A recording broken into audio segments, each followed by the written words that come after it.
تو یہ بہت بڑا ایک سلسلہ ہمیشہ سے رہا ہے. پاکستان میں ہیں، ہندوستان میں جائیں آپ، افغانستان میں جائیں، عراق میں، ایران میں، سینٹرل ایشیا میں جائیں، ترکی ہے، ایشیا کوچک، ایشیا بعید، جہاں بھی جائیں آپ، ہر جگہ آپ کو اس طرح ملیں گے. اللہ کے نیک بندوں کی درگاہیں، ان کے مزارات، ان کے نشانات، اور ان پہ تاریخیں لکھی ہوئی ہیں. کب سے؟ ہزار سال سے، 1200 سال، 1300 سال. صحابہ کرام کے جو 1400 سال سے زیادہ عرصہ ہو گیا، ان کے مزارات بہت سے سب محفوظ، جگہ جگہ پر ان کے باقاعدہ مزارات، انبیاء کرام کے مزارات موجود. اس لیے لوگوں نے فرقہ واریت کی آنکھ سے جب دیکھا تو پھر ان سب چیزوں کو غلط قرار دے کے ایک نیا راستہ اختیار کیا. اور جب اس بنیاد پر، اسی فرقہ واریت کی بنیاد پر جب کوئی اسٹیٹ بن جائے نا، حکومت، تو پھر اور بڑی خرابی پیدا ہو جاتی. پھر امت میں تقسیم جو ہے وہ سیاسی حدوں کو چھونے لگتی ہے، اور وہ بہت اور زیادہ گہری ہو جاتی ہے، سسٹم میں آ جاتی ہے تقسیم. اور وہی ہوا. بعض اسلامی ریاستیں جو فرقہ وارانہ نظریات کی بنیاد پہ قائم ہوئی ہیں گزشتہ ماضی قریب میں، اور جنہوں نے اپنے فرقہ وارانہ نظریات کی تبلیغ اور اشاعت کی ہے اور حکومتی وسائل کو اس میں صرف کیا ہے، اس کے بعد سے امت ایسی ڈویژن میں آ گئی اور ایسی تقسیم ہو گئی ہے کہ اس کو اب آپ آسانی سے اس خلیج کو پاٹ نہیں سکتے.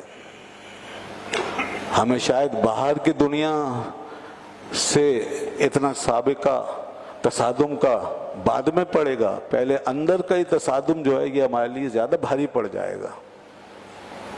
وجہ یہی ہے کہ جب فرقہ وارانہ نظریات کی بنیاد پہ یہاں تک معاملہ پہنچ جائے گا تو پھر پوری امت کے اندر دراڑ پڑ جائے گی، اور پڑ چکی.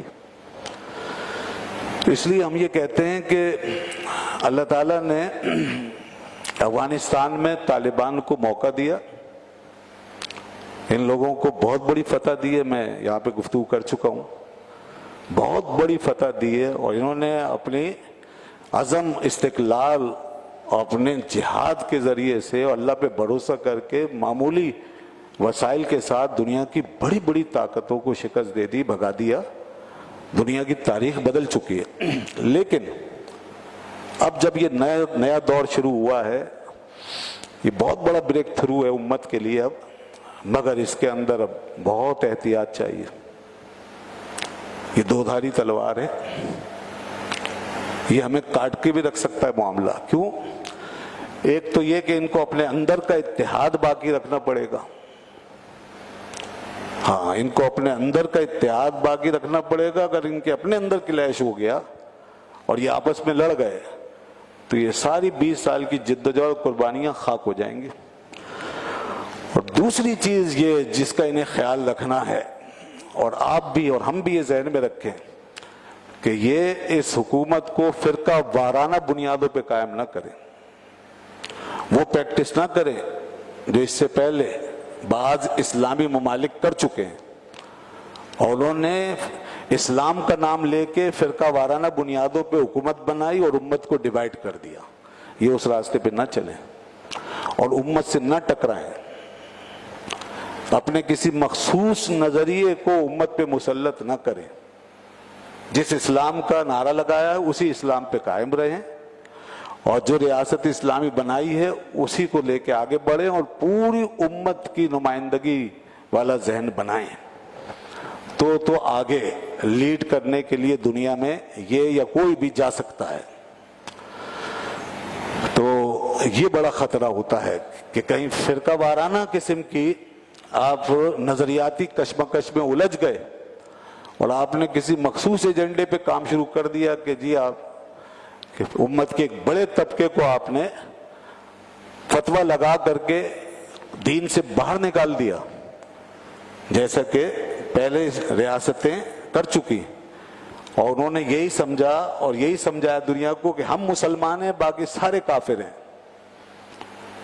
دیکھیں نا، ان بنیادوں میں یہ چیز شامل ہے، اور یہ چیز باقاعدہ اسی بنیاد پہ وہ آگے بڑھے، اور اسی بنیاد پہ انہوں نے پیسہ خرچ کیا یہاں تک کہ وہ لڑائی یہاں اس ملک میں پاکستان جو نیوٹرل انداز میں چلنا چاہتا ہے یہاں تک اتر آئی، اور جس کے بعد ہمارے درمیان ہی وہ کچھ تو خون ہوا ہے کہ نہ مسجد بچی ہے نہ کوئی امام بارگاہ، تو سب کچھ پامال ہو گیا، سب کچھ ہمارے اپنے ہاتھوں سے حرمتیں پامال ہو گئے۔ وجہ کیا ہے؟ وجہ یہی کہ جس دن یہ سوچیں گے کہ ہم مسلمان ہیں باقی سارے کافر مشرک بدعتی، بس وہی کام خراب ہو جائے گا۔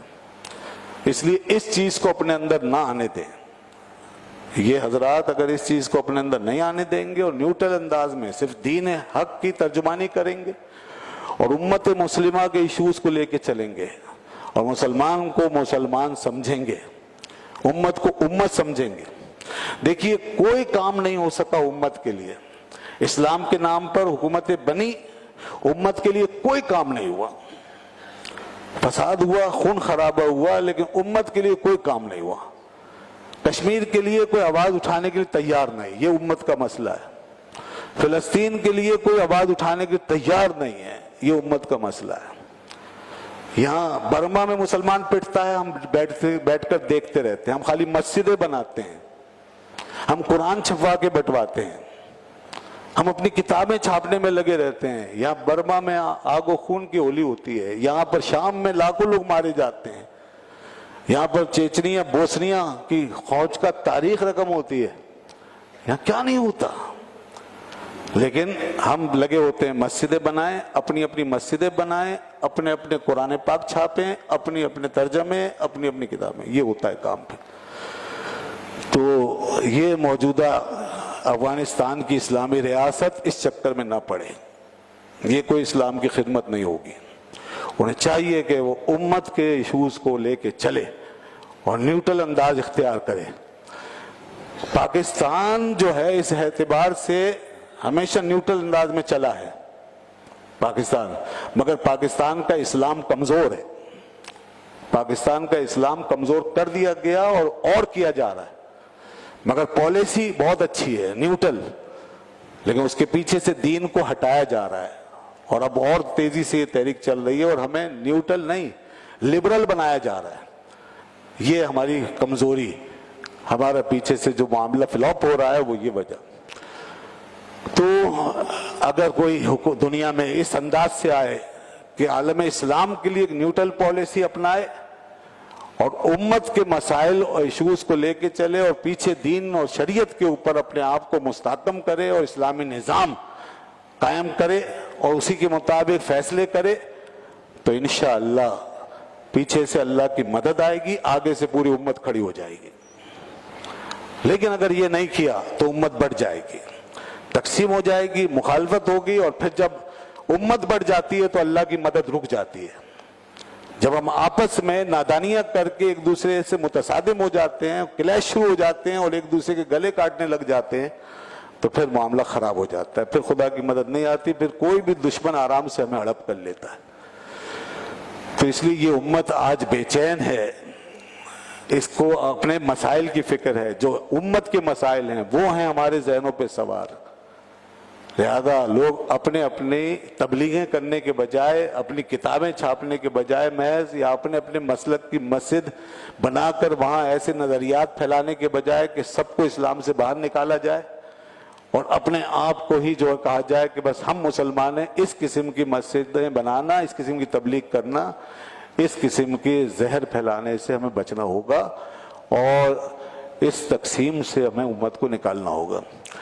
ہم یہ کہتے ہیں دوستو، امت کا ایک راستہ واضح ہے، ہمارے سامنے ہے، ایک چیز چلی آ رہی ہے اور الحمدللہ اس پہ ہم کہتے ہیں کہ اس پہ سب کھڑے ہیں اور کھڑے رہنا چاہیے، اور وہ ہے داتا علی حجویری کا راستہ، وہ ہے خواجہ غریب نواز کا راستہ، وہ ہے بابا فرید شکر گنج کا راستہ، وہ ہے حضرت امام ربانی کا راستہ، وہ ہے اس امت کا راستہ۔ یہ وہ ہستیاں، وہ شخصیات ہیں، وہ ذوات قدسیہ کہ جن کی عظمت کا سکہ پوری دنیا پہ چھایا ہوا ہے۔